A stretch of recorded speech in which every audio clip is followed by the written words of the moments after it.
Talk Radio.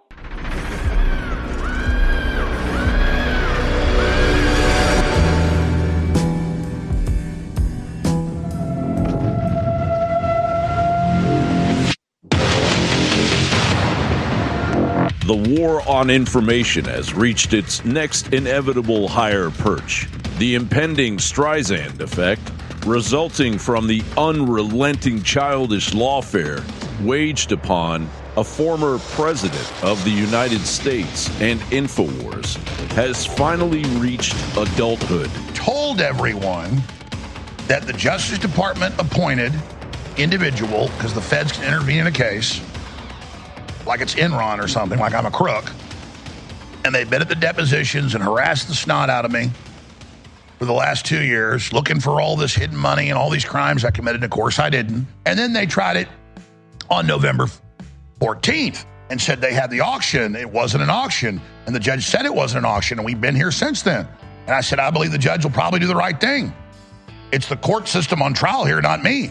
And he did last night. And I said, this is bull. No one can understand this. This is fiat money.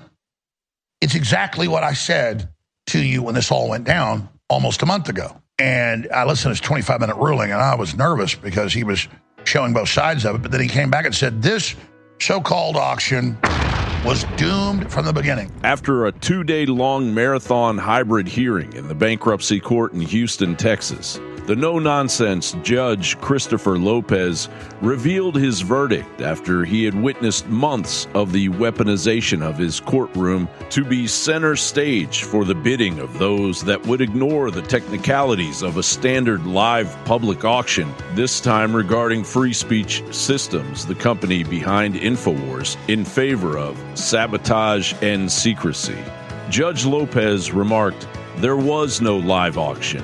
No identity of bidders to the other bidders. 2 witnesses testified in support of the motion. Lots of direct examination. Lots of cross-examination. And I get it. While the case by its nature stirs emotions on all sides, my job today is to kind of consider the relief requested and granted. But it basically comes down to business judgment. Whether there's an articulated business reason here, and also look at the process to ensure that the process has been served. I think Jones had an economic interest in the outcome of this case and had the right to argue that the sale process wasn't fair." So they turn down all this money and then run around saying he won't give us our money. And they don't want a deal where they get a percentage of money. No, they've said on the courthouse, we want him off the air. This isn't about money. Then they're in the news thinking you're stupid all the time. He won't give us money, that cheap ass, for our fake. And remember, meanwhile, I have appeals going. But they were going to pledge my future money they think I owe them that I would never even make a fraction of to pay for their takeover of my site, to then misrepresent it and steal our identity, to confuse people. But they said that. I mean, is that not the most villainous stuff you ever heard? Judge Lopez continues, "This is a 2022 case. I don't want to hold this auction. Trustee, you got something? Just let me know what you want to do. Today is not the day. 30 days. I want to know what went wrong with this case. I thank everyone for their time. That's my ruling. We're done. Thank you." So now InfoWars survives into the beginning of the Trump presidency. Guess what? We got the second George Washington. Congratulations! Whether Trump weighs in remains to be seen, as does the actions of the trustee Christopher Murray left in place by the judge over Free Speech Systems. But one thing is for sure, the gloves are off. I'm not the only one.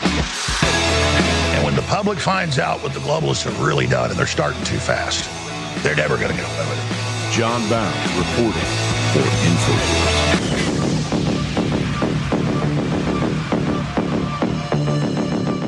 All right, folks, that is the latest from John Bound, the great thumbnail. InfoWars lives to fight another day. Find that at band.video. Go to the Bound Report, and that is the latest one. Share it with your friends who think that, don't understand what happened with InfoWars. A very thorough breakdown there from John Bound, including words from the judge that you aren't going to hear if you weren't listening in on the day of. Stay with us. We'll be right back. It's Thursday, December 12th in the year of our Lord, 2024. And you're listening to The American Journal with your host, Harrison Smith. Watch it live right now at band.video. I think it's time to blow this thing. Get everybody in the stuff together. Okay, 3, 2, 1, let's jam. Good morning, ladies and gentlemen. Welcome to The American Journal. I'm your host, Harrison Smith, coming to you live this Thursday morning, the 12th of December, 2024. We got a lot to talk about today. Sort of just in the last few minutes, thinking about taking this whole show in a different direction. There's some news that broke after our show yesterday that we'll have to get into, including claims from the U.S. authorities that the drones over New Jersey are from Iran and China. Cool. Which is only slightly more believable than space aliens, but not much. So I do want to get into that. There's been some breaking news about the leadership of the FBI that I want to get into. But as I was sitting there this morning, you know, we have TVs that are tuned into the InfoWars network. And so before American Journal goes live, it's playing the day before's episode of The War Room. And I was just listening to some of the callers they had. And it just made me think we may need to take a different tack today. Because it seemed like every caller on The War Room yesterday wanted to talk about Israel. And for a very good reason. Obviously, if you're talking about the Iranian drones, I don't know anybody that's paying attention that actually believes it's Iran. And I think the obvious answer is to go, oh, they're blaming it on Iran, it's Israel then. Oh, in that case, it's probably Israel. Or it's Israeli elements in America using the American military to, false flag the American people and to encourage us to go to war with Iran for the benefit of Israel. I think that's obvious to anybody who's been paying attention even a little bit to what's going on.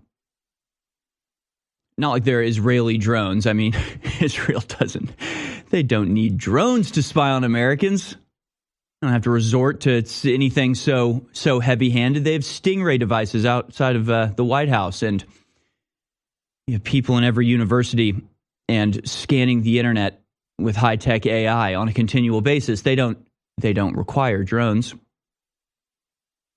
And then there's the Stop Anti-Semitism bill, which I think we need to be paying a little bit more attention to and realize how long this has been planned. I've talked about it a lot over the years, but I really can't encourage you enough to go watch the Al Jazeera undercover documentary called The Lobby. We're going to talk a little bit about it, and we'll show you some clips from it. I believe it came out in 2017, something like that, like a couple years ago. But in episode 2 of this series, it's a 4-part series. There's actually 2 series, one in the UK and one in America. And you can see how the manipulation of the American people takes place from the inside out. And it is staggering, the networks at play here, and the fact that they're all being coordinated by the intelligence agencies of a foreign country, which is the real concern here. And not in a conspiratorial way.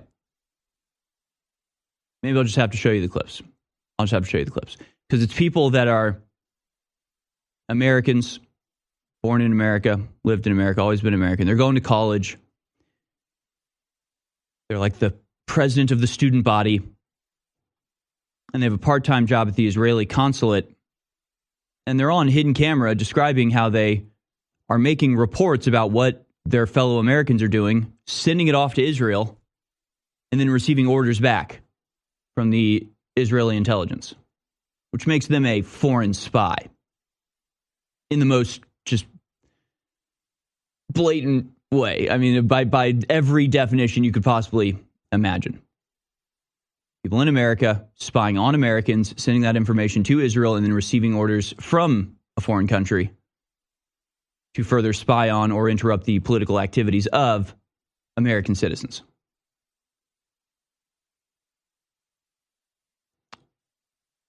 And again, it is. I'll just have to show you some clips from it. I will certainly show you some clips from it, because not only that, there's also the Act Blue scandal that broke yesterday, where they talk about Act Blue taking and accepting foreign gift cards from foreign countries, being a blatant violation of election funding laws. And in the lobby, in this undercover video, you can see the people in the Israeli lobby describing this exact method of circumventing limits to political donations by buying gift cards, compiling them together. And so while the law is in place to where you can only give about $2,500 at a time, instead you get a whole bunch of people to donate gift cards, each worth $2,500. You can hand a stack of them over, prepaid credit cards, to a politician. Instead of giving him $2,500, you're giving him $25,000 or $50,000 at a time, just getting around the letter of the law by handing him gift cards rather than cash, as if that changes the legality of the situation.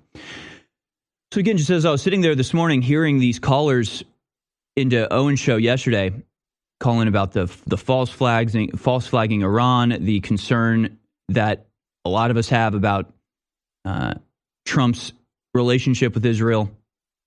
Obviously, you've got Syria and the Middle East and the overthrow of that country.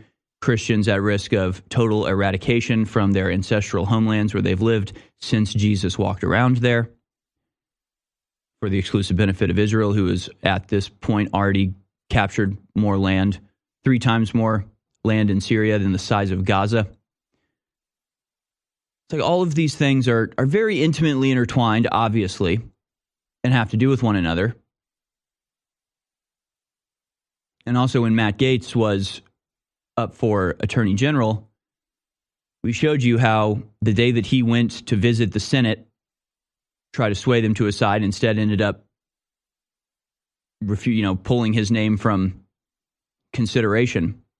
On that very same day, the ADL was meeting with the very same senators on the topic of passing the Stop Anti-Semitism law, which through a series of incremental law changes, well, what they're doing is changing anti-Semitism to mean being anti-Israeli, and then getting that law accepted by the State Department. And then once accepted by the State Department, you can make the case that it should be accepted by the Senate and the Congress. I know in the show, somebody called in and asked about this. And Owen kind of brushed it off, which I get. It's just a violation of the First Amendment. It'll never pass in the first place. Even if it does, it'll be challenged immediately. The Supreme Court will never uphold it, because you can't have a religion in this country that is above criticism, or a foreign nation that is above criticism, and that you expect the American government, who will let you burn an American flag, whose entire purpose of existing is to guarantee the free right, well, lots of free rights, but the first one being the freedom of expression. We let people speak against our own country, but we're not going to let them speak against a different country. I mean, this is nonsense. And logically, that should be the case. The thing is, they're not necessarily relying on laws being put into place to disallow this.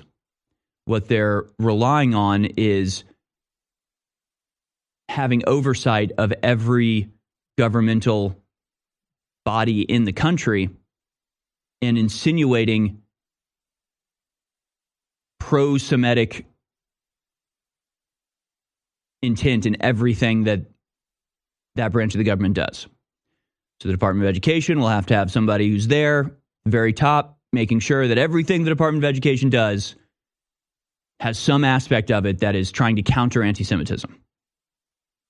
The Department of Justice will have an office there whose entire job is to have oversight over everything the Department of Justice does and make sure that they're countering anti-Semitism at every pass. So it'll be corporate and color of law imposition of this. It is totally against the First Amendment and has everything to do with the foreign nation state of Israel.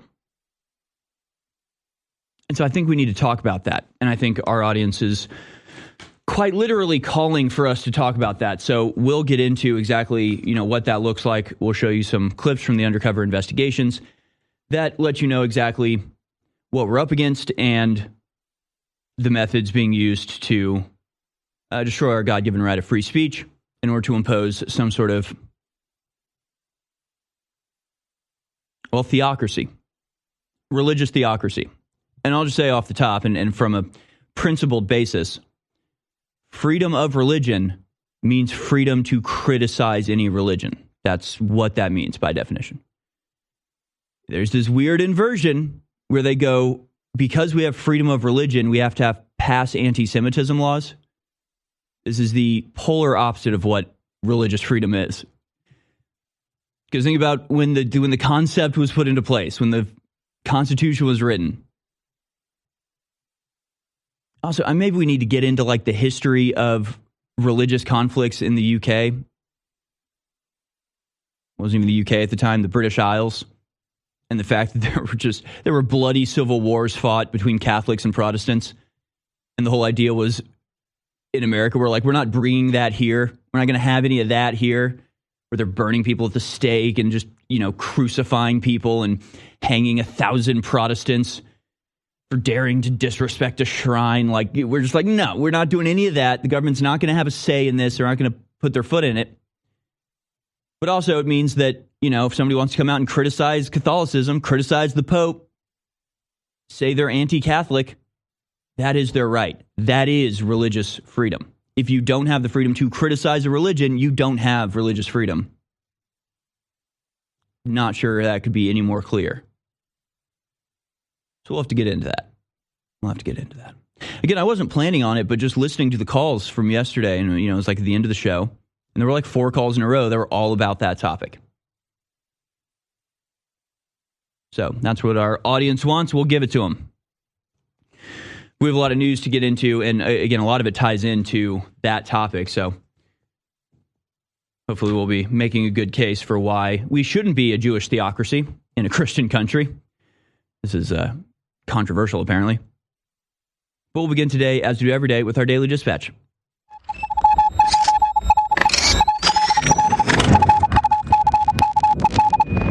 Here it is, folks, your Daily Dispatch for Thursday, the 12th of December, 2024.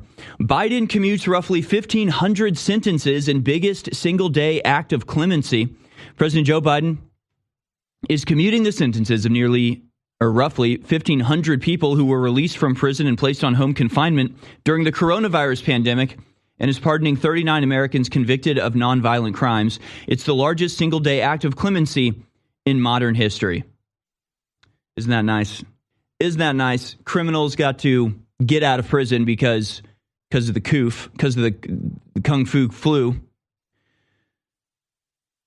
And then because of that ridiculous and arbitrary ruling, now they just aren't criminals anymore. Isn't that amazing how that works? The commutations announced Thursday are for people who have served out home confinement sentences for at least 1 year after they were released. Prisons were uniquely bad for spreading the virus, and some inmates were released in part to stop the spread. At one point, 1 in 5 prisoners had COVID-19, according to a tally kept by the Associated Press. Biden said that he would be taking more steps in the weeks ahead and would continue to review clemency petitions. The second largest single-day act of clemency was by Barack Obama with 330 shortly before leaving office in 2017. So Biden has now provided clemency and pardons for 5 times as many as the next highest number ever released in a single day. Thank you, Joe Biden, for releasing 1,500 criminals on your way out the door. Incredible stuff. Meanwhile, FBI Director Christopher Wray to resign before Trump takes office. Federal Bureau of Investigation Director Christopher Wray has said he will resign before President-elect Donald Trump, who has indicated he would fire him, takes office next month. Wray announced at an internal FBI meeting on Wednesday that he decided to step down after weeks of consideration. Trump has already nominated Kash Patel, who has called for dramatically limiting the FBI's authority to lead the law enforcement agency. Wray, whom Trump nominated in 2017 to a 10-year term, has faced criticism during his tenure from Republicans due to the FBI's investigations into the former president after he left office. And that's just the tip of the iceberg. Wray is a swamp creature of the highest order. I also suspect that he will continue to pull the strings, even if nominally removed from the organization. And I think he and all of his criminal compatriots need to go to jail for a very long time. So he can retire and go fishing for a few months, and then he should spend the rest of his life in a jail cell for not just spying on Trump, not just covering up the spying on Trump, not just going after January 6th peaceful protesters with the ruthlessness of a true despot, for like a million other reasons. Well, what about going to Davos and bragging about how the governmental intelligence agencies and the private sector are really getting good at working hand in hand, so they can circumvent the limitations of the government's power through things like the Fifth Amendment by appealing directly to the mega corporations that they're in bed with to, funnel your information without the necessary warrant. It's total abject destruction of our constitutional rights and a threat to our continuing existence as a distinct nation. So send him to jail forever. Meanwhile, ActBlue documents obtained by House Admin investigation revealed donor platform didn't block foreign gift cards until September 2024. Last week, Gateway Pundit reported on a decision in a Wisconsin county court to allow discovery regarding the Democrat donor mega platform ActBlue. The lawsuit was filed when a man's identity was used almost 400 times to launder money to over 60 different campaigns using the ActBlue platform. The discovery was limited to investigating the specific payments that were made using the plaintiff's email and name. So what happens is ActBlue delivers these gigantic donations to Democrats all around the country, and it's just straight up money laundering. It's just straight up, they say, oh yeah, this guy, whatever, Jeff Sims from Milwaukee donated 400 times this month. And every time he donated for $20. And then you go talk to Jeff Sims and he's like, I've never made a single donation in my life. Or I made one donation 3 years ago, but never since then. And it's not that people are scamming him and donating things with his money. They're just using his name in order to cover up who's really donating so that you can just put in a huge amount of money in tiny little increments, package it all together, and rig an election that way. It's blatant electioneering, blatant violation of our laws around our election. And again, it's one of these things where it's like, oh, we're going to keep investigating this, are we? There is no question as to whether or not they're doing this or whether or not it's illegal. But we're going to keep investigating. Great. There's another investigation into ActBlue being conducted by the House Administration Committee. Today, that committee shared on X that the chairman, Representative Brian Steele, has delivered results showing that ActBlue changed its policies to automatically reject donations from prepaid cards in sanctioned foreign countries. But they didn't do that until September 2024. And prior to then, had been accepting massive amounts of money in just foreign gift cards.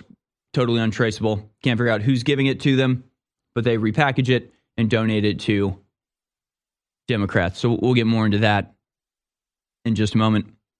Meanwhile, Representative Jeff Van Drew drops bombshell. Iran launching spy drones from a mothership just miles from Trump's New Jersey home. Saying, quote, those drones should be shot down. I can't believe it. I don't believe it. No, I do not believe it. That's unbelievable. Those dastardly Iranians. First they launch a bunch of missiles at Israel for absolutely no good reason at all, just because they're bad. Because they're bad people, the Iranians. Then they hack Trump's campaign, dastardly. Then they try to kill Trump. We're assured they have assassination teams in the country just desperately trying to take out Donald Trump. Now they're launching UFOs over New Jersey and scaring the dogs there. I mean, when will they stop? When will we be free of the menace of Iran? maybe we should go to war with them and bomb their nuclear sites. Is that what you want? Is that what you want, America? Is that what you want, government? Please, for the love of God, don't fall for this. And we'll get back into that. We'll get back into that story. But I mean, come on. Are we serious? Are we being serious right now? Somebody commented on a post I made about this, and I'm not trying to draw heat to this guy. I'm just using his statement because I feel like it's probably typical of a lot of, no offense, normies out there. He says, bro, if you had unidentified drones capable of disrupting comms and EMPs over Texas infrastructure with state and local PD not knowing WTF, you'd view this situation differently. Not that I believe it's Iran. It's just scary that everyone claims not to know WTF. The answer to this, of course, is they're lying to you. They're lying to you. I'm really having flashbacks to like COVID or something. And it just, again, reemphasizes just the power of fear. You just get people scared and they're just like, but I guess we have to go to war with Iran now. Because we have to go bomb Iran. Because I'm scared and nobody knows what's going on and there's things flying above me and the government is saying they don't know what they are. It's like, dude, they're lying to you. It's not that complicated. It's not Iran. It's not aliens. It's them. It's the people lying to you. They know what the drones are. They know who they are. They know where they come from because they're the ones flying them in order to scare you, to get you to say this exact thing. But it's super scary, man. I mean, maybe we should just believe them. Maybe we should just surrender all of our rights. It's really scary. They keep saying we don't know what it is. They're the ones doing it. Please, for the love of God. I mean, I get it. It sounds scary. Oh, it's super scary. These Iranian drones flying over us. Yeah, that would be scary. It's not true. Damn it. I mean, my God. They're going to fall for it. They're going to fall for it. Maybe this is the play with the alien stuff, right? Maybe they like say it's aliens and everybody who knows better is just like, it's not aliens. This is ridiculous. They're like, oh, it's not aliens. It's Iranians. And even skeptical people are like, oh, no, it is. Ugh. Finally, we have this. United Healthcare CEO killing latest. Fingerprints gun tied to the scene of killing. New York officials say the evidence is stacking up. It is, in fact, Luigi Mangione, who was the murderer. The family is now speaking out. And we'll tell you about that more on the other side. Stay with us, folks. See American Journal.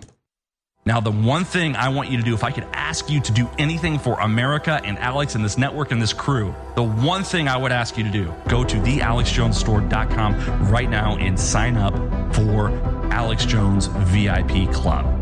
It's $30 a month, but you get $40 in store credit. So if you're going to buy a $35 shirt, you might as well sign up for the VIP Club so that you can get that extra $10 and just get the shirt that you want. That is going to ensure that we can fund this operation, fund the next operation, and ensure that Alex always has a voice. They can try to steal his identity. They can try to steal his business. They can try to steal America. They can try to sacrifice humanity in nuclear genocide. But if you go to thealexjonesstore.com and sign up for Alex Jones VIP Club, they'll never take away our voice. They'll never take away our freedom. They'll never take away free speech, and we can save America together. Please go now and be the reason Alex Jones will always be on the air.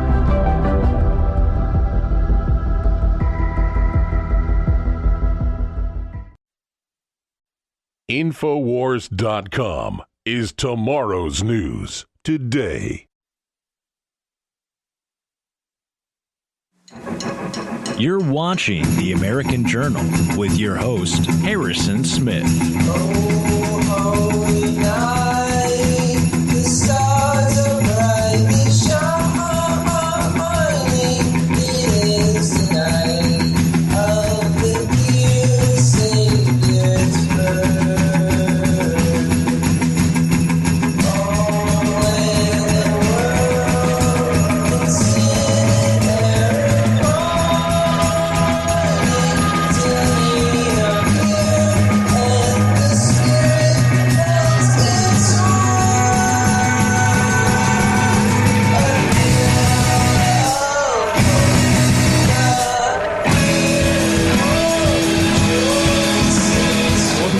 ladies and gentlemen. This Christmas edition of the American Journal. I'm not mad at the crew, but I asked for a Christmas tree 3 days ago. And I don't see one, all right? We're going to have a problem. We're going to have a problem if we make it through this week without a festive decking of the halls, okay? I know we've been distracted with, almost being destroyed in a bankruptcy proceedings, but that's over now, and frankly, it was a Christmas miracle, and we got to be decking ourselves out. I don't even know where our Trump on a stump went. I had a festive Trump on a stump here yesterday, and Jones took it from us. Darren McGreen stole it. I love it. Trump on a Stump, available now at thealexjonesstore.com, where you can do all your Christmas shopping and keep us on the air and in the fight. And there's a bunch of other stories that it's like I don't know. There's so much news these days. It's like these major stories just go right by. I saw somebody yesterday, I think Chase yesterday on X was like, yeah, X moves so fast now. 3 hours ago is old news at this point, which is kind of true because there's just this constant inflow of news. I think it was yesterday or the day before, this video was released of a U.S. Navy recruiting station in California where everyone in it is just straight up Chinese. They're speaking Chinese. They're from China. All the signs are in Chinese. They're recruiting Chinese immigrants that arrived yesterday into our Navy, don't speak English, haven't been in America more than a week, and yet they're joining our Navy. Like we're just suicidal at this point. Like it is madness what we're allowing to go on. So I'm going to have to show you that video a little bit later. And I think it all kind of ties in together. It's all just this feeling of like, why are we putting up with this? Why are we putting up with any of this? Thank you, Matt. There's another headline that I forgot about until I just saw it during the break. Ontario Premier threatens to cut off energy supply to the U.S. In response to Donald Trump's threat, Doug frickin' Ford, crackhead, has said Ottawa is compiling a list of American products that could be subject to retaliatory tariffs. Who do you think you are, Ontario? That's what I want to know.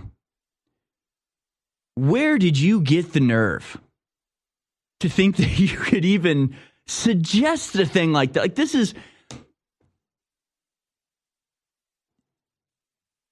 crazy. America is Goliath. We are the biggest, baddest economy, military, engine of prosperity. We have neighborhoods that have a higher GDP than the whole of Canada. Who do you think you are? Like, we've given these people the wrong impression. We've allowed these people to take our kindness as weakness. And it really can't go on. And that's what I mean. Whether it's,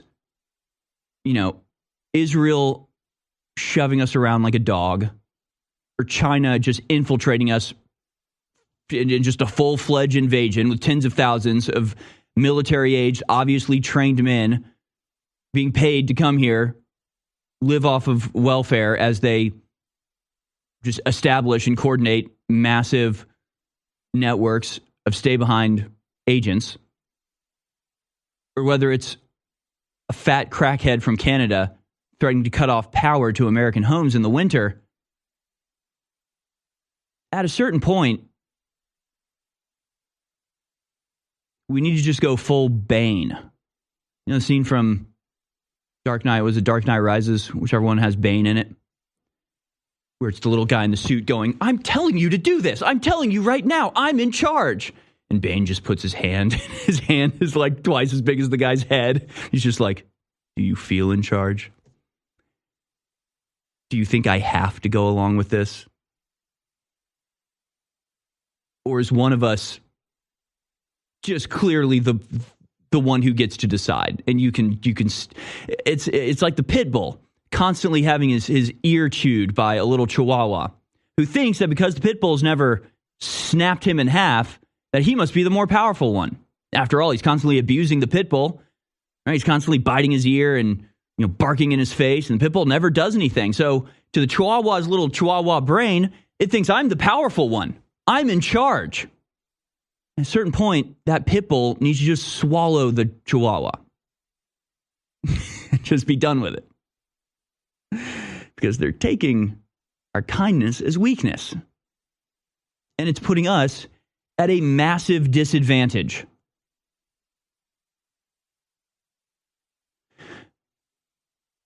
There's a post yesterday to illustrate this. I don't know if the crew can find it. It's going to be a vague direction I'll give you, but it was basically just a chart showing like imports and exports by country. And America is just, it's astonishing how gigantic our economy is. We are just the engine of the world. Like our purchasing power, our consumer base is like the reason that the world can operate. And they're threatening to put tariffs on our exports to them. And they're threatening to cut off power to 1.5 million homes if Trump does anything to them. I almost just want to go full like James K. Polk and just be like, you know what? We're not annexing Canada, we're conquering it. Annexing is something where you ask for permission and we debate and we allow you access to our union. I think it should just become like what the Romans would call an imperial province. Like just directly under the control of Donald Trump, he can just own Canada as a personal backyard. And just, we'll put you in your place, Canada. It's just, there's something about, like, I don't want to be enemies with Canada. I don't want to be enemies with any of these people. But, like, they got to learn. They got to know they can't do this to us. And we got to not put up with it. And I don't know why we do. I don't know why we do. And we shouldn't. I'll have to find that exact chart because, again, it's just this idea that they're like, well, we're going to put tariffs on your stuff. It's like if America stops buying Canada's crap, it won't exist anymore. It won't exist anymore. I guess in a word, it's just, they're biting the hand that feeds them and it's our hand and we just keep feeding them. At a certain point, that has to stop. Ford, are you kidding me? He's a literal crackhead. He's as mayor of Ottawa or whatever. Who even cares what they call themselves? As chief Canadian in Ontario, Doug Ford is just like hanging out with homeless people and smoking crack, and yet he's still in charge somehow. So I don't know. I think that's why Trump got elected, and I think that's what most of us want to see is just actually getting something for once for the incredible power that we wield. Just for once, just in my lifetime, I'd like for at least one time there to be some sort of benefit for the American people being the engine and the heart and the soul and the arms and legs of the most powerful, gigantic, incredible empire the world has ever seen. Ever in history, ever.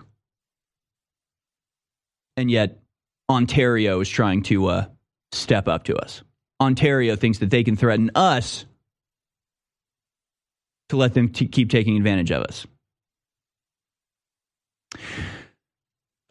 That's one of them. That's an image right there. The one I saw was a bar graph, but yeah, that's pretty wild. So what does this say? It says Trump says Canada is a U.S. state. Trump knows this is a low blow, but also that the U.S. has massive leverage over Canada because 75% of Canadian exports go to the U.S.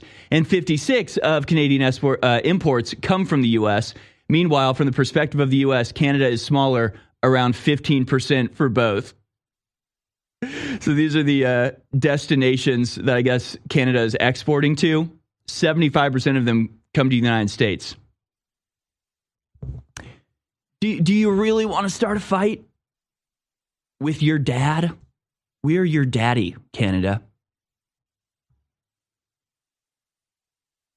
And it is kind of that is kind of how it feels.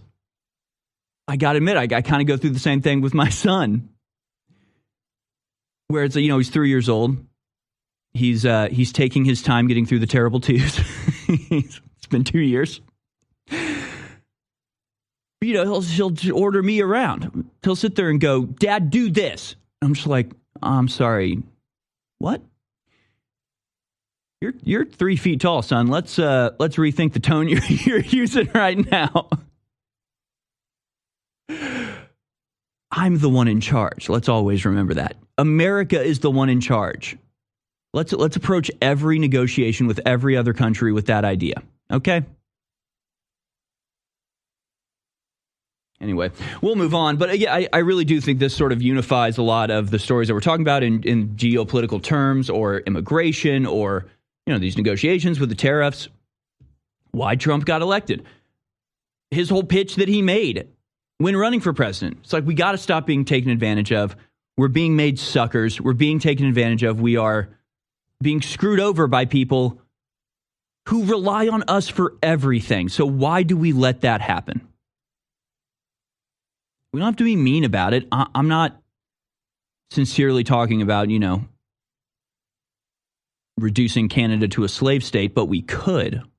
And they need to remember that we're not doing that out of the goodness of our own hearts, not because we can't. You see what I mean? Or Mexico, the Sheinbaum woman who's the president, doing the same thing, making threats against America. There needs to be a certain point where we sit down with these people and go, there must be some mistake. You're Mexico, and we're the United States of America. Did you forget the order of operations here? So why don't you go back out, come back in, let's try, like literally like I do with my son. Oh, you want something? Well, let's back up a little bit. Why don't you go back out, come back in, try that again, with a please at the beginning and a sir at the end. Okay? Then maybe you can get what you want.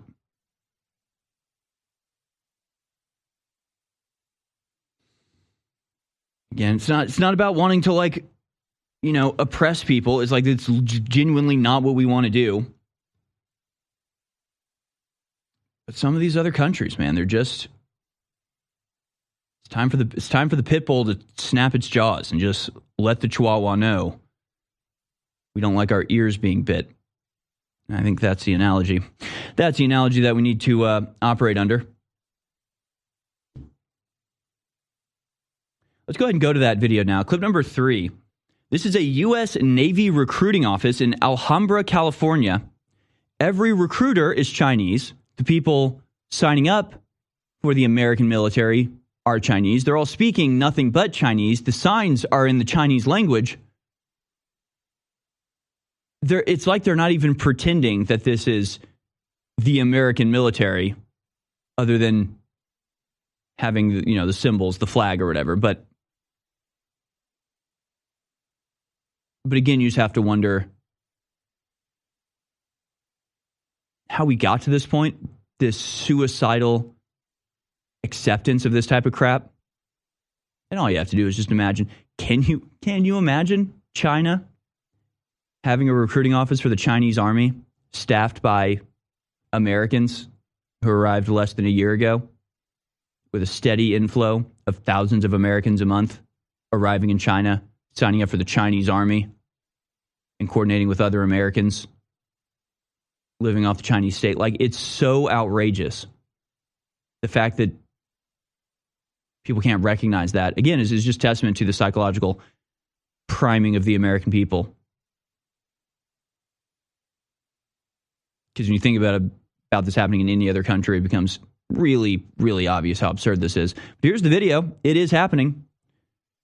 Clip number 3, U.S. Navy recruiting office staffed by Chinese, recruiting other Chinese to their Chinese battalion within the American Army. Let's watch. Good morning, good morning. This is your unit leader.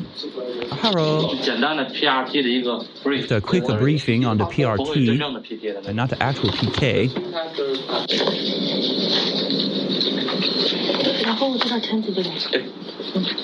They're signing people up. Sign here. They're all just speaking Chinese. It's just nothing but Chinese people. I'm not saying Chinese Americans, like, you know, born here, raised as Americans. Nope, these are all literal Chinese people from China. Born, raised, educated in China. Coming here, putting on American uniforms, and recruiting other Chinese who just arrived.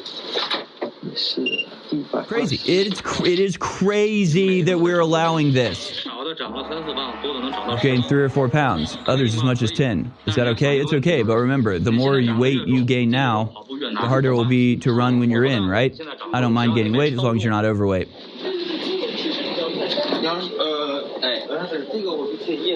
It's just, you know, guy says I'm 37, so why choose to join the Navy? That's pretty wild. Joining at 37, that's crazy. It's an experience, a chance for new opportunities, life experiences, and maybe more choices in the future, yes. How long have you been in the U.S.? Oh, 6 years. Okay, so he just came over as a 31-year-old. Been 6 years here. Now he's looking for new experiences in the Navy. Why do you want to join the Navy? Because there's this opportunity. I've always wanted to be in the military, but never had the chance. I mean, I'm in the Chinese military, but now I want to pretend to be in the American one. What about the specific job that you do in the Navy in the future?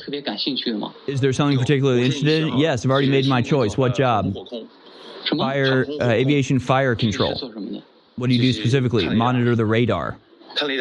Monitoring radar? Sounds cool. No. How old are you this year? I'm 35. Why are these 35 and 37-year-olds joining the Navy? That's so weird. What is the upper age limit? It's 40 years old. 40s, yes, the upper limit is 40. So a lot of people have a chance, huh? Yes, definitely. This guy says I'm joining the Navy. I believe there are many new opportunities in the Navy. We'll get into completely different fields. My major in college was business. Notice how none of them are like, I just love America. I'm just a patriot and I want to join to protect America. It's not even a suggestion that that's the case, which is what I'm really interested in. I don't know if this file might be corrupt, unless something else just happened, but I don't know if there's any more of that. I gotta say, the fact that, all right, coming in a second, but 35, 37 years old and joining the Navy, that's a red flag right there. I'm 34 years old. I got 3 kids and a wife and a house. Like, I'm not joining the Navy anytime soon. Nobody should be like looking for adventure at 37 years old. But he's been in America for 6 years. Don't even know if he speaks English. And none of them say the slightest thing about, like, I just want to fight for America. I'm a patriot. You know, this country's been so good to me. No, it's, I want personal advancement. I think it'd be fun. I'm looking for adventure. And hell, I'm just a sprightly young 35 years old. So why not join the United States Navy after being raised in China for 29 years? Yeah, I'm going to go join the Chinese Navy. You have more information about this, Matt? Yeah, so I initially thought this video was fake, but I've come to dig into some of the contents, and I believe the woman who posted this, Jennifer Zhang, has been on InfoWars before. She's a credible source. Now, here's a really interesting thing. Now, in the original post of this video, which she found, which was on YouTube, the contact information for the Sergeant Wang, or I guess not Sergeant, but Recruiter Wang here. You be nice. Yes. Well, his last name is actually Wang. I'm not being racist. Oh, sorry. All this data is on WeChat. So his WeChat ID is the first contact method provided, and WeChat is controlled by the CCP. So that gives CCP access to the personal data of those who apply to join the U.S. Navy and who are admitted. If that's the and of course they're Chinese. Take that shot, Dan. There are Chinese police stations all around America too. Right, this is something that was discovered a couple years ago, or at least admitted a couple years ago. It's New York, Houston, LA. They have Chinese-run, Chinese government-operated police stations to control their citizens that are in the United States. So you've got people going to sign up for the U.S. Navy, their information being funneled directly to the CCP, who is running, a parallel society police stations who have their information. Boom. And can lean on Thanks, them. Sean. That's Sean right there. Dark side of WeChat, how the chat app turned mega platform has become China's ultimate tool for authoritarianism and censorship. And now they're apparently handling our Navy recruitment of Chinese immigrants in the United States military.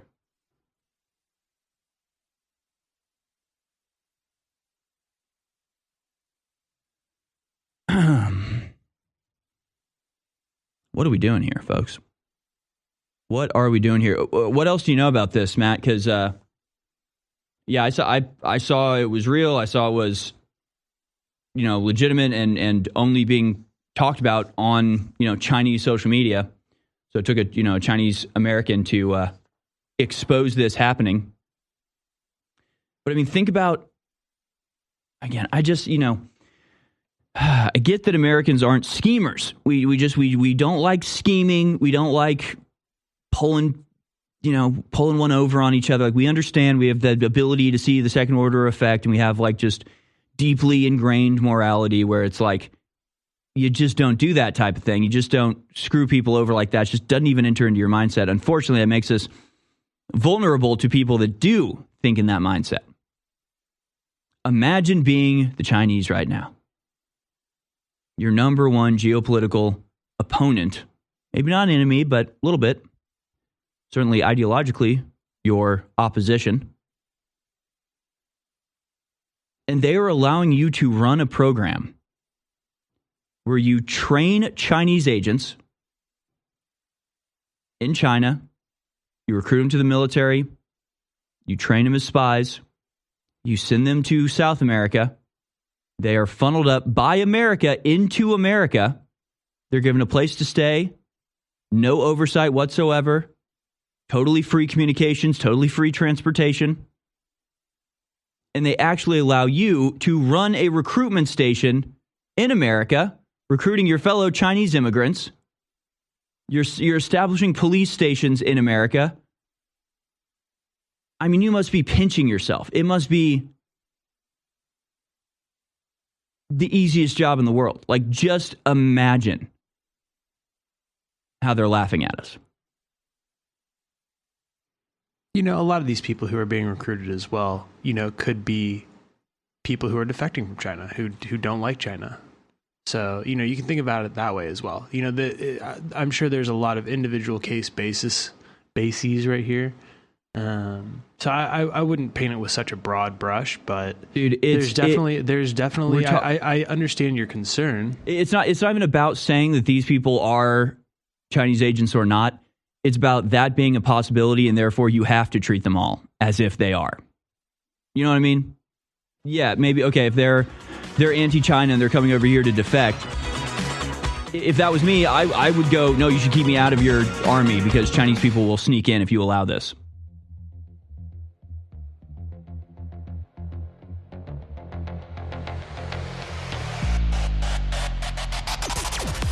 At InfoWars MD, you can find the most popular in-demand supplements available and sourced at the highest quality. Nitric oxide, probiotics, joint relief max, nerve renew, prostate support, collagen, superfood greens, turmeric, ashwagandha, CBD, along with Mushroom Max Nootropic, Better Mood Plus, Libido RX, and Good Night Sleep. Improve the quality of your life and support the InfoWar.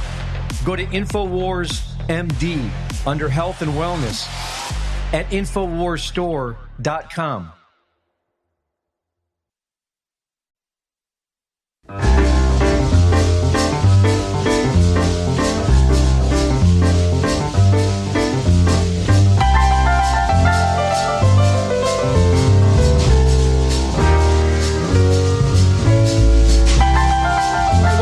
folks.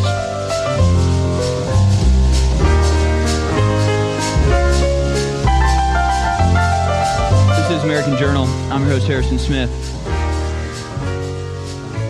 I think, should we go ahead and get into the lobby now?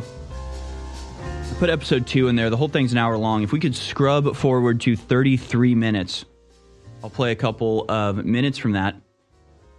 33. I want to find exactly which year this came out, because what they're talking about in this documentary series by Al Jazeera using undercover footage came out 6 years ago. At least it was posted on YouTube 6 years ago. That'd be 2018. And yet what they're talking about in this particular clip is the thing that is still being very hotly debated and sort of quietly implemented now, and that is the Countering Anti-Semitism Act.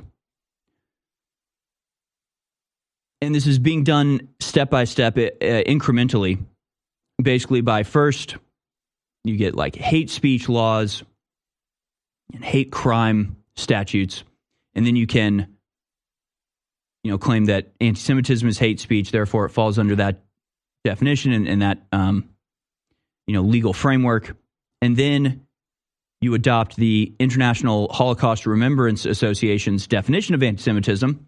That includes, first of all, any crimes known or unknown, real or imagined, about any Jewish person.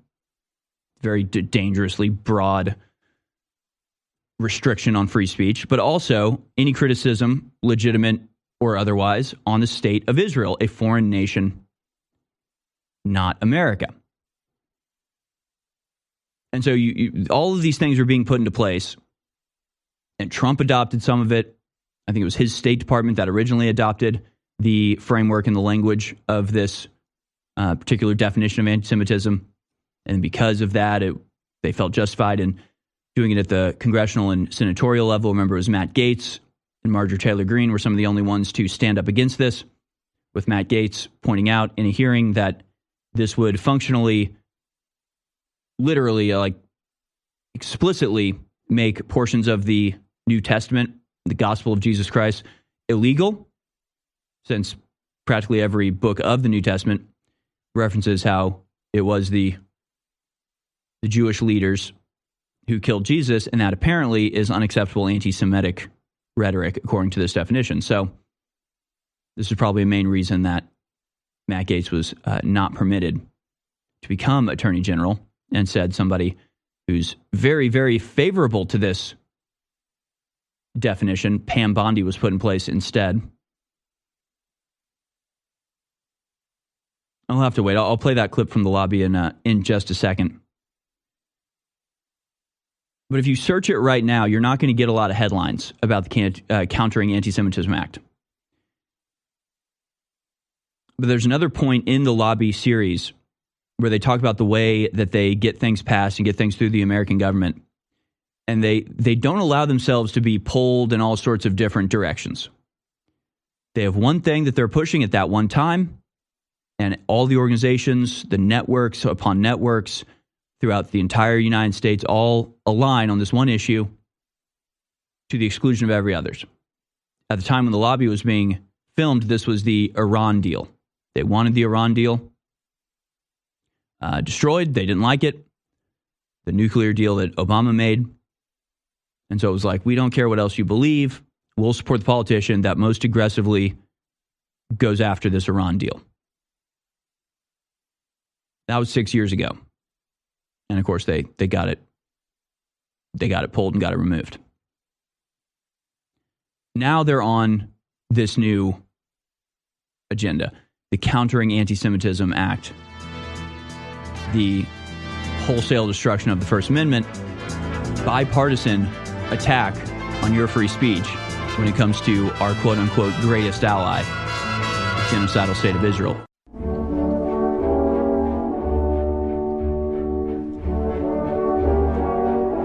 You're tuned in to the American Journal with your host, Harrison Smith. Watch it live right now at band.video. Welcome back, folks. This is the American Journal. I'm your host, Harrison Smith.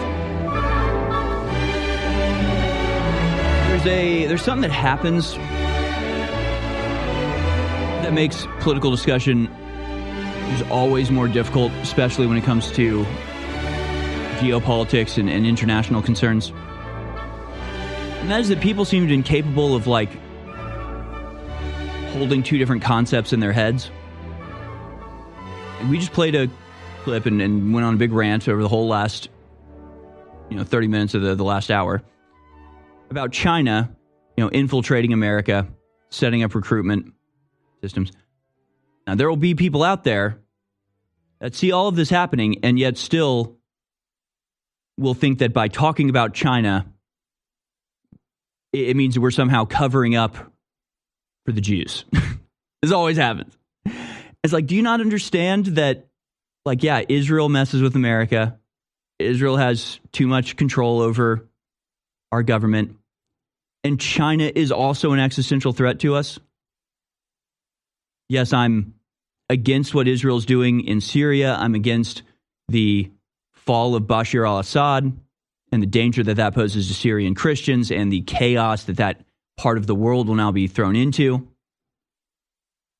While at the same time saying there's way too many Muslims in Europe and they're all operating like sleeper cells in European capitals, and that what's happening with Syria could at least in part be a play by Turkey to get rid of enemies in its east so it can actually turn its attention to the west and activate the Sunni sleeper cells funded by Saudi Arabia, building mosques and coordinating and running weapons to their various factions inside Europe, ready to take over Europe like the Ottomans and the Turks and the Muslims have been desirous of for the last 1,000 years.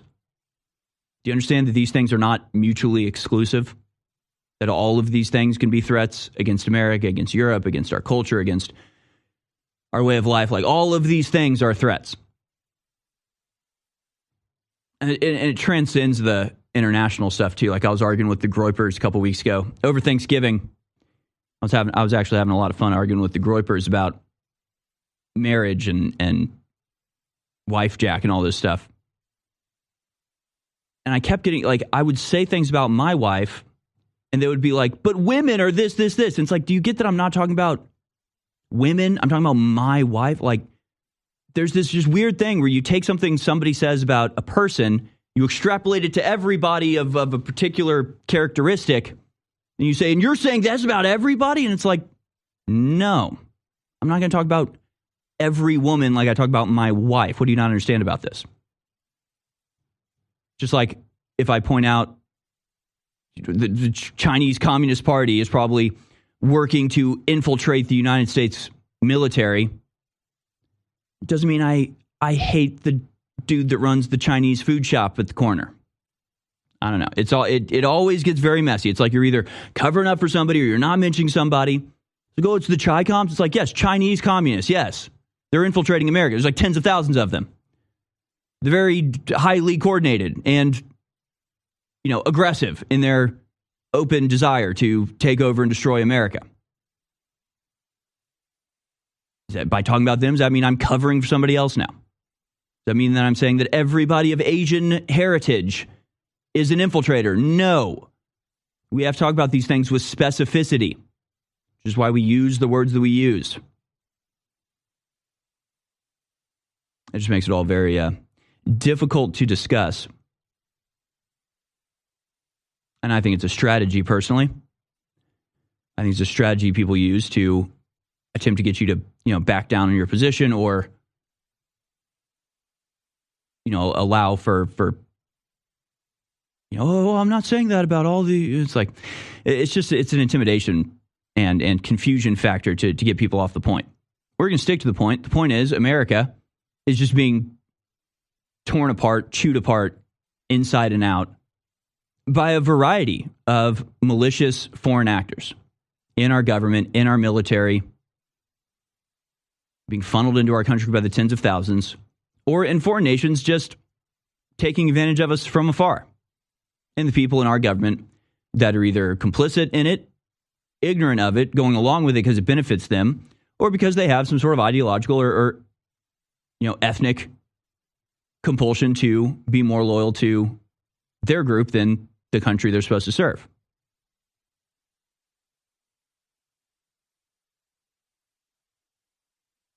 All this is to say is that I don't care who is trying to limit the First Amendment.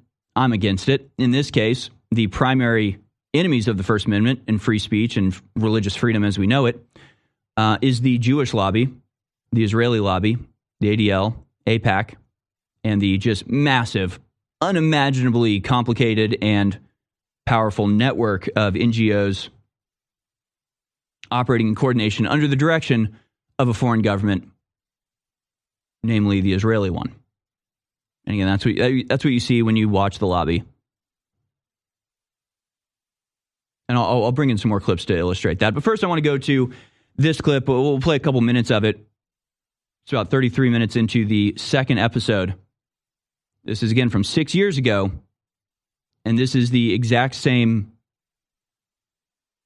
anti-Semitism law that they were trying to pass back then, or that they were just getting going back then, that is now, I think, having a very big impact on who Trump is being permitted to choose for his cabinet. In other words, this is the thing.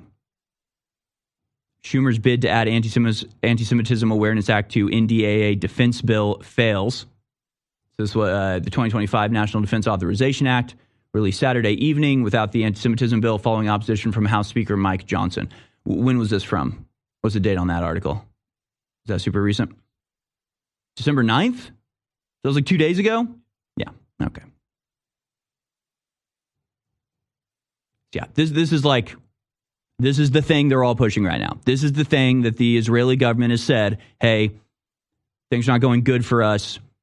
People keep posting videos of us slaughtering children. We need to make that illegal, okay?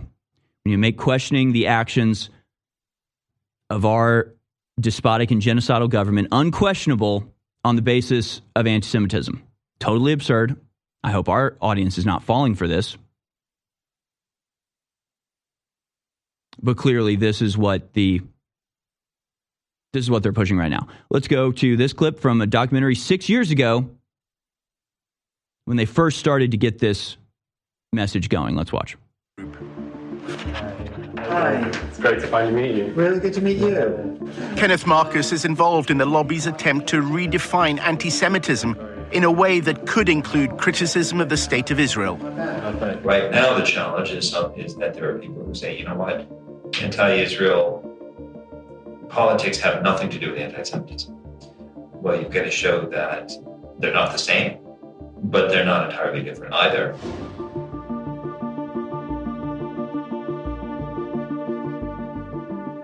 The goal is to have the federal government to establish a definition of anti-Semitism that is parallel to the State Department definition. The U.S. State Department defines anti-Semitism using a three-point test known as the 3 Ds. It includes statements that demonize Israel, those that apply double standards, or those that delegitimize the state. There have been attempts by some to try to define anti-Semitism in such a way that conflates actual anti-Semitism with completely legitimate criticism of Israel or Israeli government policies. They are overly broad and vague to the point where any kind of criticism of Israel or of Israeli government policies can be labeled as anti-Semitic. One of the major tactics that the lobby uses to defend Israel, and it's done this for a long period of time, but it's using it more and more these days, is to identify people who criticize Israel as an anti-Semite. The letter that Aviva was sending called for the University of Tennessee, Knoxville, to address a long-standing problem of anti-Semitism on campus. The Brandeis Center is urging American universities to adopt a definition of anti-Semitism that could include criticism of Israel. We're trying to get universities to adopt a uniform definition, whether it's the State Department's definition or a similar version of it, because then we think that the administrators would be able to understand anti-Semitism better and discipline students for hateful and discriminatory actions. The Brandeis Center also wanted the university to screen what they described as a path-breaking film called Unmasked Judeophobia. It was made by a member of staff at the university and featured Kenneth Marcus. It is now socially we can stop then. But of course, this is taken on extra emergency rapidity. They really want to get this done. Again, this was 6 years ago when they started sort of seeding this idea in. Oh, we just need to change the definition. We just need to adopt this. You don't hate Jews, right? So, okay, adopt this law about barring anti-Semitism. And, oh, look, we've changed the definition of anti-Semitism to include criticism of Israel. Gee, it looks like you're not allowed to criticize Israel. And it looks like you're not even allowed to permit the criticism of Israel. If you're a college campus or something, you don't have to actively be involved. But if you allow other people to protest, a foreign state that we fund and provide military everything for, then you'll lose accreditation or you'll be removed from office. Here's the story. Thanks, Sean. Here's the story from, December 9th, 2024. Schumer's bid to add Anti-Semitism Awareness Act to NDAA defense bill fails. Senate Majority Leader Chucky Schumer failed. It was blocked by House Speaker Mike Johnson, making it increasingly unlikely that the bill will pass Congress this year. Schumer requested that the legislation be included in the compromise version of the NDAA to be voted on by both House and Senate. But Johnson refused the request, arguing it may be outside the purview of the NDAA and that Schumer should call on a standalone Senate floor vote. Despite weeks of negotiation, neither congressional leader budged on his position, and a final compromise bill was released on Saturday without the AAA included. Don't you love it? This is the number one concern of our government. Spending weeks negotiating with Chuck Schumer just being like, but we got to put it in. And Mike Johnson like, I don't think we should. They do that for like 10 weeks. Incredible. The news leaves AAA's passage this year increasingly unlikely, given that Senate leaders are planning to dedicate any remaining time to confirming judges and must-pass legislation such as the NDAA, government funding and disaster relief aid, and are not expected to dedicate floor time to a standalone vote on the Anti-Semitism Act. Schumer said that the NDAA is the only viable way to pass the Anti-Semitism Act. If it doesn't pass this year, the incoming Republican leadership is likely to take up and pass the bill quickly next year, because it is a genuinely bipartisan attempt to limit the First Amendment.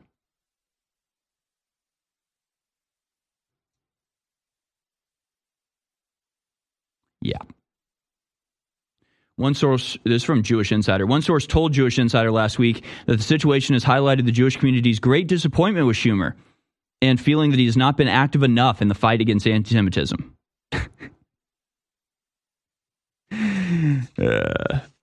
It's been weeks arguing on their behalf, and they're just like, not good enough.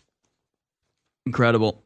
Another source close to negotiations pointed blame at the time towards the House GOP and the Freedom Caucus, numerous members of which voted against the AAA in the House. In an op-ed last week, Nathan Diamant, a executive director of public policy for the Orthodox Union, demanded leaders stop playing political games and pass the bill, criticizing both Schumer and Johnson's postures. Frankly, we who have worked on the AAA bill from its inception don't care one bit how it passes Congress, as long as it passes and is signed into law now, Damian wrote in the New York Post. Emphasis his. We are tired of excuses for not taking action. Enough. We want action now. Again, now in italics. Again, I just,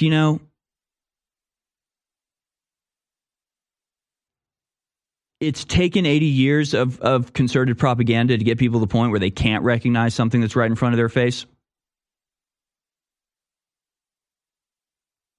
But like, can you imagine any other religion acting like this? Can you imagine Catholics going, we have to pass the You're Not Allowed to Talk About Catholic Crimes bill now. Pass it now. I don't care how it's done. I don't care if it's done legitimately. Shove it into the NDAA. Say you either pass this, you either pass the law saying you can't criticize me or my religion, or you don't get or the military has to go away, or you'll be attacked and killed. It doesn't matter how it passes, just pass it now. Writing that in an op-ed. Would anybody stand for that if it was the Catholics the Protestants, the Lutherans, the Buddhists, the Hindus, the atheists. So all I'm asking is that we treat Judaism like any other religion and go, no, we're not going to pass a law shielding you from criticism. Frankly, you should be punished for even suggesting it. And again, it's like, I don't know, even just in this article, it's like, okay, you've got the Orthodox unions, obviously, working on this. Director of Government Relations at the Anti-Defamation League, you got the ADL working on this, indicated in a statement she believes the bill is likely dead in this Congress. In this moment of great peril, it's so perilous right now, isn't it? It's an emergency. We can't think about it. We can't stop to think about this. I mean, this is like life or death right now, okay? It's a moment of great peril. Are you scared yet? Pass the law. In this moment of great peril, we're disappointed to see the Anti-Semitism Awareness Act fail to move forward. We urge congressional leaders to immediately pass this important legislation at the start of the new Congress. Combating anti-Semitism is not and cannot be allowed to become a partisan issue. The American Jewish community is looking for action, not just words. Okay, but anti-Semitism is just words. So what action do you want? Again, the Jewish lobby gets whatever it wants immediately, 99% of the time. Okay?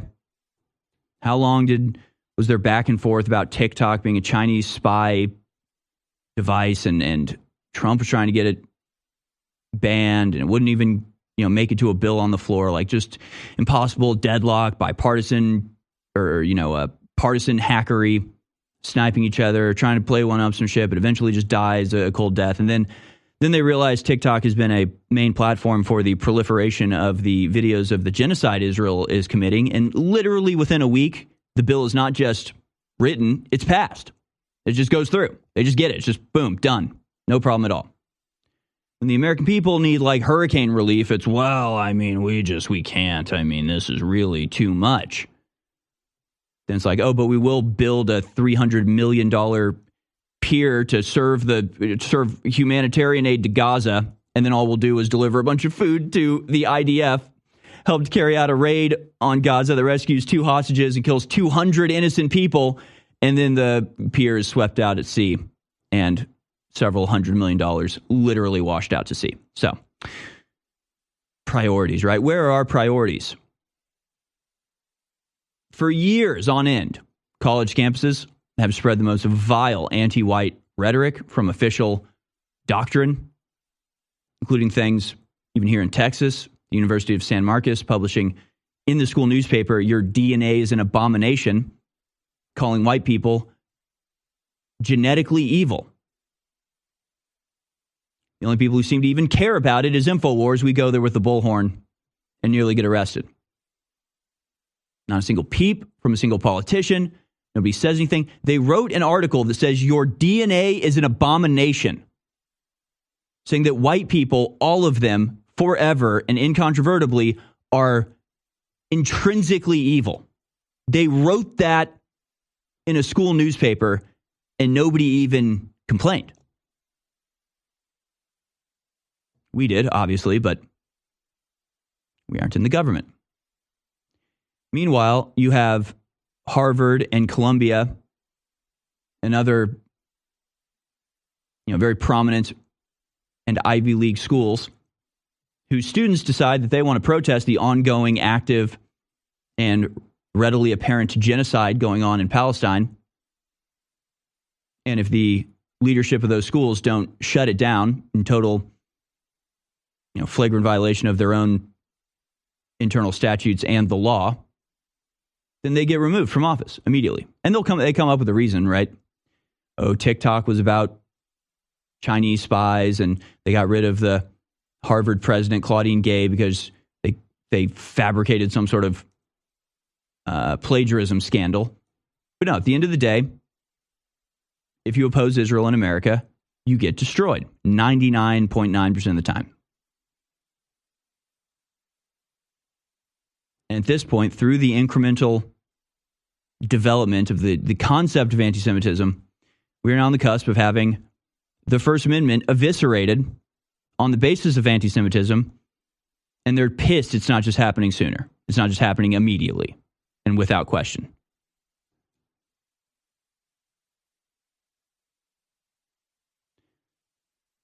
Eric Fingerhut, the CEO of the Jewish Federations of North America, told JI, Jewish federations continue to support the Anti-Semitism Awareness Act as a critical legislation for our community. The bill has already passed the House, and we continue to ask the Senate leadership to pass it urgently. Julie Fishman Raymond, the managing director in policy and political affairs of the American Jewish Committee. That's what I'm saying. So you got the Orthodox Union, the Anti-Defamation League, the Jewish Federation of North America, the American Jewish Committee. How many more massive and apparently important organizations do we have pushing for this with all their might? AIPAC, obviously. She says it was unfortunate that both the AAA and Counter Anti-Semitism Act, another priority bill for Jewish community groups, has also been stalled, and they were not included in the National Defense Authorization Act. And look, I can go on and on. Luckily, it's not moving forward this time. It should never move forward ever.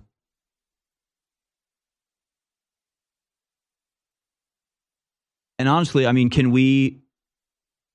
let's take the legal framework of the Counter Anti-Semitism Act, call it Countering the Antichrist Act, just keep all the same language and just switch out Jewish for Christian or white, depending on whether it's being referenced as a religion or a race. Replace Israel with the United States of America, and let's pass that bill.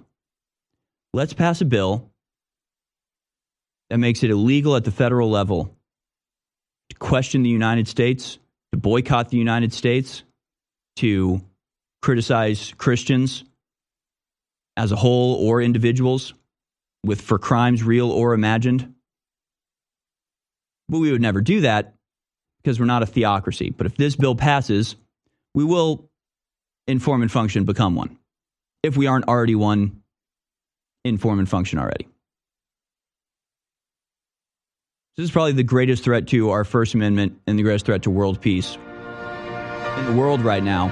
And we need to be talking about it more to counter this. Most people that research supplements and that are into health know that Irish sea moss and its benefits are documented and incredible. Well, our sponsor, the AlexJonesStore.com, happened to be able to get one of the top suppliers with the highest rated Irish sea moss to give them the authorization to private label it. So now it's Alex Jones Ultimate Sea Moss, exclusively available at thealexjonesstore.com. It is the ultimate superfood. The iodine, the trace minerals, the elements, the vitamins that are in this are incredible. They give you instant energy, instant focus, but as you take it for a few weeks, you feel the stamina, the libido, the mental clarity. It is a superfood. It is concentrated. So get Alex Jones Ultimate Sea Moss exclusively discounted at thealexjonesstore.com. And listen to this. One bottle is 40% off. 3 bottles is 55% off. And again, 1 bottle is 40%. Get yours today at thealexjonesstore.com. And I thank you for keeping us on the air.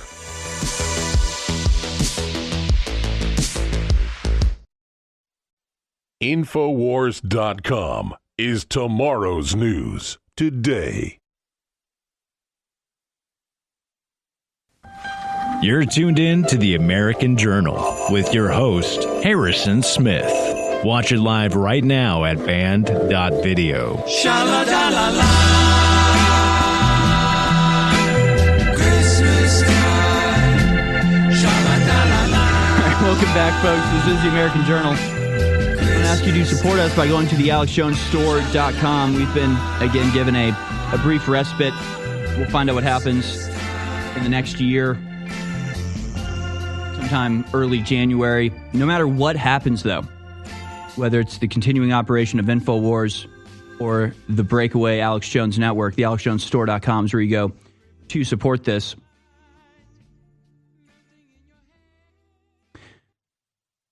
And we have a lot to talk about, and I'll move on here after this. Again, I think it's important to talk about because clearly the influence of Israel is on everybody's mind. A lot of our callers, want to talk about that exclusively. It's not the only thing. You got the Chinese infiltration.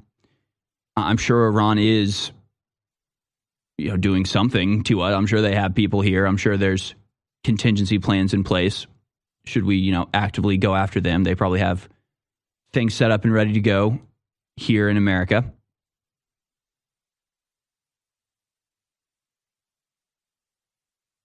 But at the end of the day, we have to be prioritizing our own country, and we have to be protecting our own people, and especially our own God-given rights as codified in the Constitution, and keep these things safe from foreign influence and destruction. It's a balancing act we have to play, because American citizens have a right to support a foreign country. They have a right to advocate for their ancestral homelands. I genuinely believe that. And, some of my best friends are first or second generation Americans that, still feel very strongly about their family and friends and, again, ancestral homelands overseas. I don't fault them for that. I don't blame them for that. But what we cannot do is allow foreign governments to exercise with impunity in the United States, to surveil and manipulate the American people for their own benefit. It's something that our government has an obligation to prevent. And yet that is exactly what's happening. We just played a little clip from I believe that was the second episode of the Lobby documentary by Al Jazeera. We're going to show a clip from the first episode now. But again, the point being that what we're seeing here is not American citizens, patriotic, multi-generational Americans, just doing what they think is best for themselves and exercising their rights as American citizens. These are foreign agents. And to me, there is no difference between seeing an undercover video of a Chinese student saying, yes, I'm spying on anti-communist activity and sending it back to my handlers in Beijing, and they give me instruction on what to do next. There is no functional, realistic difference between that and what Israel's doing. It's foreigners meddling in our political process for their own benefit. And the Americans cooperating and helping them do this, I think, are traitors. They're spies. And they should be dealt with under the Espionage Act. So we'll go just quickly here. This is about 18 minutes to the first episode of The Lobby, where one of the very active members of the student body at, I believe it was UC Berkeley, is in fact coordinating very intimately with and getting orders from Israel. Let's watch. She's American, and her job is to analyze BDS activity for the Israeli government. So, nobody really knows what we're doing. But mainly it's been a lot of, research, monitoring BDS things and reporting it back to the Ministry of Foreign Affairs and, making sure everyone knows what's going on. Reporting it back to the Ministry of Foreign Affairs. This is Julie Reifkin, Director of Community Affairs of the Israel Embassy in Washington. Research done and stuff like that. When they talk about it in Knesset, usually I've, contributed to what the background information is. I'm not going to campuses. It's more about connecting organizations and, campuses and providing, resources and strategy if students need it. Is the Israeli Embassy trying to leverage faculty? Yeah. We're working with several faculty advocacy groups that kind of train faculty, so we're helping them a little bit with funding, connections, bringing them to speak, having them speak to diplomats and people in the MFA that need this information. So I kind of want to be that resource to show students, we appreciate what you're doing, we see what you're doing. Here's some information if you need anything at all. We can connect you, just kind of be that person there for you. Julia was president of the pro-Israel group at Davis, which is part of the University of California. We can go ahead and pull it down. We can scrub forward to 41 minutes, and we'll start again at 41 minutes in episode 1, where again she just reiterates what you just heard, that she's an American, but she's employed at the Israeli embassy, and she is collecting data and research on students in America involved in the Boycott, Divest, and Sanction Movement, BDS, sending it to their contacts in the Israeli government, who are then doing things off that information, funding and coordinating faculty members in academia with student groups operating as, Israeli agents and operatives in order to crush the BDS, Boycott, Divest, Sanction movement, which is a totally legitimate, I don't care if you agree with it or not, it is totally peaceful, totally legitimate form of protest. It's people who say, our college has, some big fund, and part of that fund is going towards Israel, and we don't agree with what Israel's doing. We don't agree with the genocide they're committing or the attacks on America even that they're involved in. And so we demand that our money, the money we paid to go to school, is not then contributing to what we consider to be a genocide.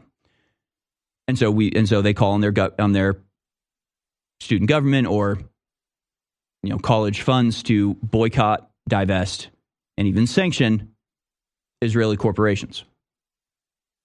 Again, totally peaceful. It's just a straight up boycott, a legitimate boycott in this case, not a boycott like we've seen recently where, in fact, ironically, like places like the ADL will get a bunch of corporations together and go, we are all going to withhold money from Twitter until they put in censorship. That's not a boycott. A boycott is supposed to be from the ground up. It's supposed to be a mass of people choosing on their own to withhold funds, or as part of their organization saying, we want our organization to withhold funds because we think this company is doing wrong or this government is doing wrong. We don't want to support them. In fact, this was a primary, the inspiration for this, for BDS, came from South Africa. This was a way that South Africa was forced to end apartheid because people in America said, we don't want our money going to support a state that has apartheid. And so there was boycotts, divestment, and sanction against that country that compelled it to enter negotiations. Now, that didn't end up so well. Doesn't always have the greatest outcome. But it is legitimate. It is peaceful. It is totally within the right of these students to do it in the First Amendment. And yet, you have a foreign nation spying on them, funding people, trying to destroy them, planting stories in mainstream media to discredit them, and doing all of this for the benefit of a foreign nation. This is unacceptable. So we'll start again at 41 minutes, where, again, is reiterated, so there's just no confusion at all.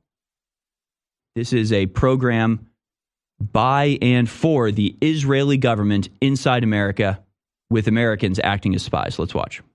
Our investigation into Israel's covert war against BDS led Tony back to Julia Rifkind. She's American, and her full-time job at the Israeli embassy is monitoring BDS. She summed up a typical day at the office. Mainly gathering intel and reporting it back to Israel, to report back to the Ministry of Foreign Affairs, to make sure they have the right information in the Knesset, their form of the Congress. So I do a lot of reporting. I talk to people from tons of organizations, just trying to get the information that I could report back. I like just talk them through some of the issues with those people, see what their plan was. Give them our support behind the scenes way. Wow. It just looks like the state of Israel is employing little spies, and you can't take a breath without Israel hearing about it. Julia spoke about her former days as a student. While at UC Davis, she was also an activist with AIPAC. The training she received from the most powerful arm of the pro-Israel lobby left its mark. I can immediately tell when meeting with somebody where they were trained. You can immediately tell where they were trained. Like the way I talk about this stuff, obviously I'm an AIPAC training camp activist, as they call it. I can tell when somebody's Stand With Us or David Project or ICC or Hasbara or Camera or ZOA. I can kind of tell. Really well. She follows the commands that she has been given by these Israeli organizations, and she follows it really well. I pretty much all my friends work at AIPAC. All my friends work at AIPAC, all of them. That's at the embassy, and there's like, oh, we should invite AIPAC people. It's like a joke that like obviously I'm going to be the one to like write all the emails down. So whatever, they're like, we have to submit names of lists for events. To submit names and lists for events. Mine's like 15 names and 14 of them are AIPAC. AIPAC encourages the students it trains to conceal any affiliation. When you're lobbying on behalf of AIPAC, you don't say AIPAC. You say I'm a pro-Israel student to UC Davis. And when you're meeting with students on campus, I would never say, like, I am AIPAC campus rep. I say, my name's Julie, and I'm a pro-Israel student. Like, you don't need the title, you don't need the organization. AIPAC's involvement in student council elections is also kept secret. AIPAC attracts the more political students who are more interested in like lobbying. We had like campaigns and stuff like that. We dealt with student elections, very behind the scenes. They actually were found to have put cameras in the rooms where there were meetings going on. I liked meeting outside, where there are no rooms and there are no possible cameras under the chairs or wherever they may have put them. I have several weird Facebooks. I have my fake Facebook that I follow like all the SJP accounts. I have like some fake name. My name is Jay Bernard or something. So it just sounds like an old white guy, which is the plan. I joined all these groups. A lot of people haven't added me. I don't know, maybe just wanted to see on the newsfeed like what kind of articles they were sharing, just to kind of see what their internal dialogue was. Every single event that I put on, you would have these pro-Israel groups coming out before our guests even got there with their cameras, videotaping. Julia has no contact with her handlers in Israel.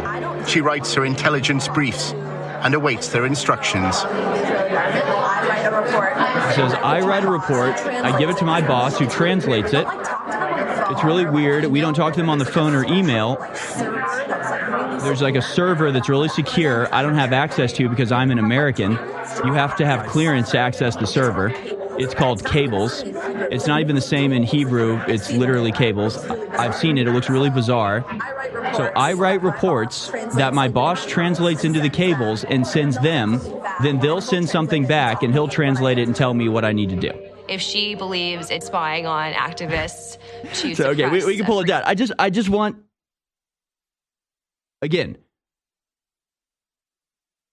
replace Israel with any other country. Is it better or worse?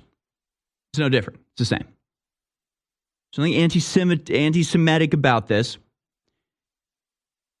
You know, people were shocked when they heard Thomas Massie say that every Republican in Congress had an AIPAC handler.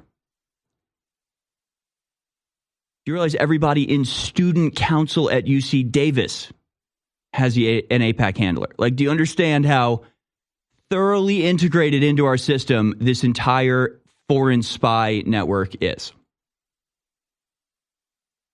Just want to get that across to people.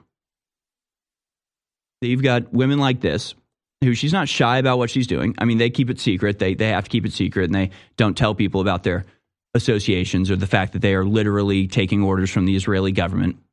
You know, she's only telling this guy because she thinks that he's, one of them. But she's not like ashamed about it. She's convinced that this is necessary for the survival of the Jewish state.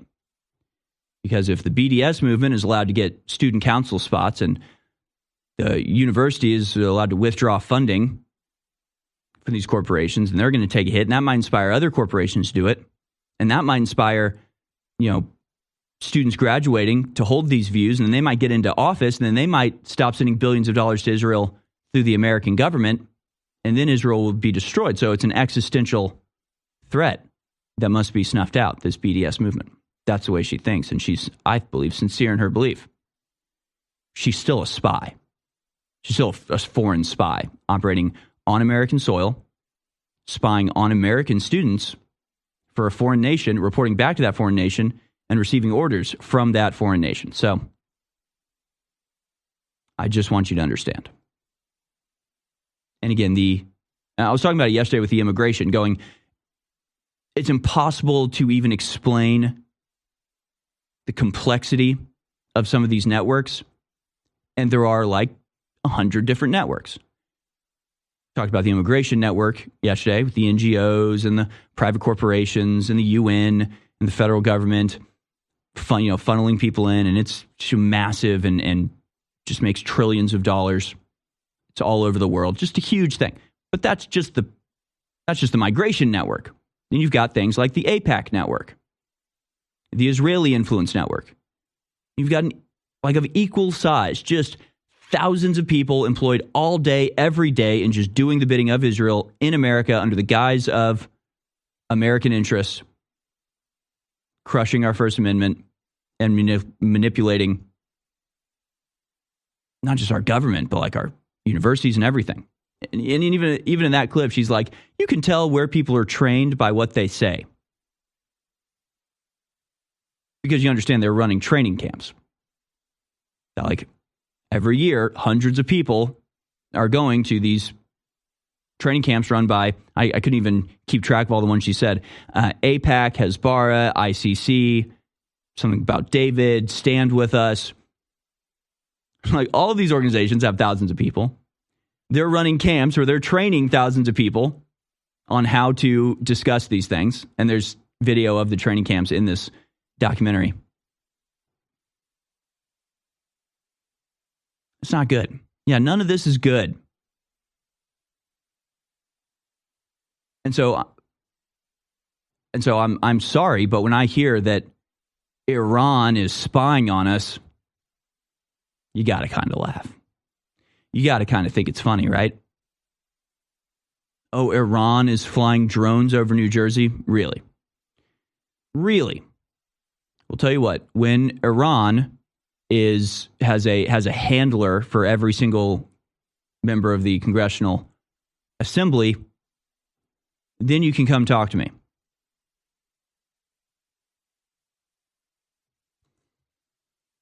Again, I could just go on and on. And in fact, I can't even find the scene that I first started looking for. I started scrubbing through the lobby trying to look for this one particular scene. I can't find it for the life of me. I'm going to open up phone calls in the third hour. I'm going to talk about some of these other stories, but maybe somebody can call in if they know where it is. There's a scene in this where they explicitly talk about the way that they use gift cards to circumvent campaign finance laws, which is what I wanted to look up in the first place because that's what Act Blue is in trouble for today.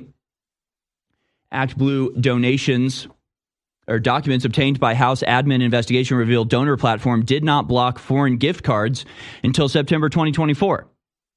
I'm telling you, this is just what they do. They just figured out that, you can circumvent these laws by using gift cards or prepaid credit cards in different people's names. And so instead of giving $10,000 to a candidate, you give them 5 $2,500 gift cards. You put them all in somebody else's name. You get that name from the list of people who have donated to Act Blue before.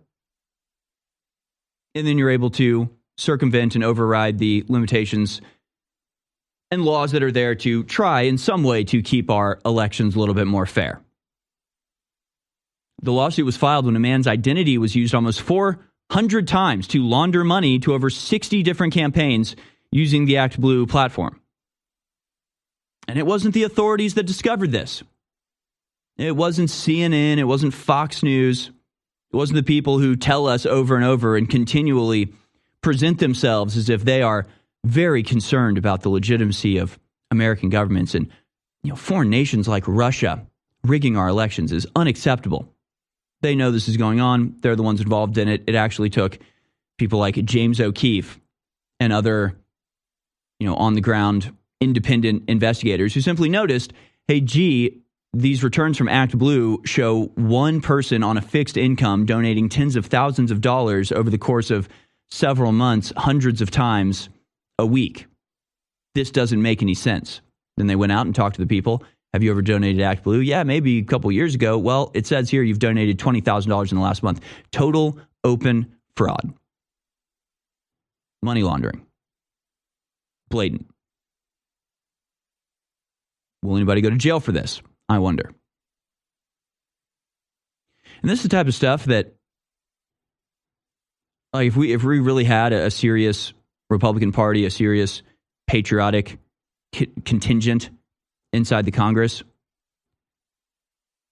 we'd be moving on ActBlue with the same alacrity that they moved on TikTok when Israel demanded it. Wouldn't it be amazing if we had, and again, you tell me why they're not doing this. These are their enemies, their political opponents. ActBlue is like the main funding driver that funds all of the Democrat campaigns.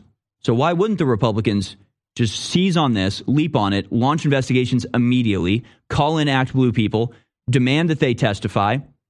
The moment they slip up even a little bit, give them the Roger Stone treatment, kick down their door at 3 a.m. with the FBI, haul their ass to prison, lock the door for a couple years, seize all of their money, all of the laundered money through this criminal enterprise, and just stuff it right into your own pockets. Just give it right over to the American people. I'm sure it's billions of dollars. And I'm sure all of the bank accounts associated with it wouldn't be that hard to ferret out. Oh, you're laundering money through ActBlue by buying thousands of gift cards with other people's names on them? Well, gee, tell me what the credit card number used to purchase the gift cards was. We'll find that bank account. We'll drain that too. Because you people have had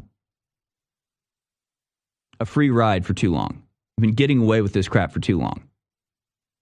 And somebody needs to put their foot down and not let them get away, not let them weasel their way out of getting caught red-handed laundering huge amounts of money to rig our entire electoral system in flagrant disregard to the spirit and letter of our laws. Let's go. Let's get a move on, folks. Let's get a move on, Republicans. We don't need to investigate. We don't need to, ask for their excuses. They've rigged our elections for years by laundering money in blatant disregard of the law. Arrest them, take the money, use it to build the wall. According to Just the News, this change from ActBlue occurred on September 9th, 2024, when they decided, you know what, maybe we won't allow foreign gift cards to be donated because that's illegal. This followed the introduction of Representative Steele's legislation, the Secure Handling of the Internet Electronic Donations, or SHIELD Act, on September 6th, just 3 days earlier. The SHIELD Act would require the card verification value to be captured by donor platforms, which Steele alleges is not required by ActBlue previously. The SHIELD Act is similar to another bill, the CVV Act, which was introduced by Senator Marco Rubio earlier this year. However, neither bill has moved forward in the committee, despite polls showing the American public demanding election integrity and reform.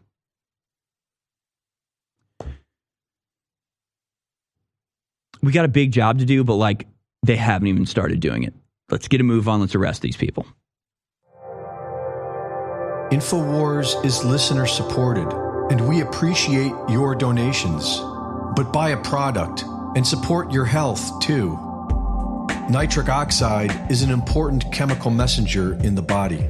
It promotes blood flow and it helps nerve cells communicate with one another. But over time, our bodies produce less of it. Full of amino acids to produce nitric oxide, Nitric Boost helps raise the amount of nitric oxide in your body. Nitric oxide is needed for strength, cardiovascular function, and healthy neurotransmission. It helps to improve blood flow, which helps improve overall immunity. Get some today, now 40% off. Support your health and support the InfoWar at InfoWarsStore.com.